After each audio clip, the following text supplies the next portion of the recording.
Reporter channel അരുൺകുമാറിനോടാ.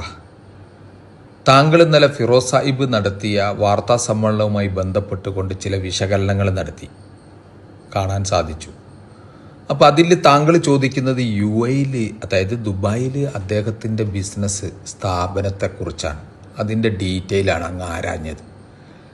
കേവലം 5 cent സ്ഥലവും ഒരു പുരയിടവുമുള്ള കോരൻ്റെ മകനായി ജനിച്ച സഖാവ് പിണറായി വിജയൻ, അദ്ദേഹത്തിൻ്റെ മകൻ UAE വലിയ വ്യവസായ സംരംഭങ്ങൾ തുടങ്ങിയിട്ടുണ്ട്. അങ്ങ് അറിഞ്ഞിട്ടുണ്ടാവോ?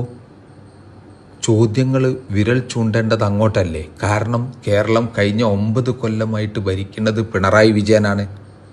അതിനു മുമ്പ് അദ്ദേഹം പാർട്ടി സെക്രട്ടറിയായി ദീർഘകാലം CPMൻ്റെ. അതിനു മുമ്പ് അദ്ദേഹം വൈദ്യുതി മന്ത്രിയായിട്ടുണ്ട് ഇല്ലേ? അപ്പം പൊതുഖജനാവിൻ്റെ ഭാഗമായിട്ട് പ്രവർത്തിച്ച് അതിൽ നിന്നും കൊള്ളയടിക്കാൻ വേണ്ടിയുള്ള എല്ലാ സംവിധാനങ്ങളും ഉള്ള ഒരു സ്ഥാനത്ത് ഇരുന്ന വ്യക്തിയാണ് പിണറായി വിജയൻ. അദ്ദേഹത്തിനോട് ഇന്ന് വരെ നട്ടല് ഉയർത്തിപ്പിടിച്ചുകൊണ്ട് ഇത്തരം ഒരു ചോദ്യം ചോദിക്കാൻ ഡോക്ടർ അരുൺകുമാറിന് കഴിഞ്ഞിട്ടുണ്ടോ? ഇല്ലല്ലോ. അപ്പോൾ ഒരു പാർലമെൻ്ററി സ്ഥാനത്തും വരാതെ ഒരു വാർഡ് മെമ്പർ പോലും ആവാത്ത ഒരു വ്യക്തി അദ്ദേഹത്തിൻ്റെ വ്യക്തി ജീവിതത്തിൽ നടക്കുന്ന ചില വ്യവസായങ്ങൾ അല്ലെങ്കിൽ ബിസിനസ് സംരംഭങ്ങൾ അതിനെ ചോദ്യം ചെയ്യാൻ തനിക്ക് എന്താ അർഹത ഉള്ളത്? ഏത് മാധ്യമ പ്രവർത്തകനാണ് അതിനുള്ള അർഹത ഉള്ളത്, അതിനുള്ള യോഗ്യത ഉള്ളത്? തീരെ അന്തല്ലാണ്ടാവുകയാണോ തനിക്കൊക്കെ? പാർട്ടി ഉണ്ടാവാം, രാഷ്ട്രീയമൊക്കെ നല്ലതാണ്, പക്ഷെ അതിലൊരു സത്യസന്ധത പുലർത്തണ്ടേ? കേരളത്തിൽ 3.5 കോടി ജനങ്ങളുണ്ട്. ആ ജനങ്ങളിൽ കുറേ ആളുകളെങ്കിലും താങ്കളുടെ ചാനൽ ദർശിക്കുന്നുണ്ടല്ലോ. അവിടെ ഒരു തെറ്റായ വിവരണം നടത്തി സത്യവും നീതിയും മറച്ചു വെച്ചുകൊണ്ട് അനീതിക്ക് കൊട പിടിച്ചു കൊടുക്കുന്ന ഇത്തരം പത്രപ്രവർത്തനങ്ങൾ കേരളത്തിന് ഭൂഷണാണോ?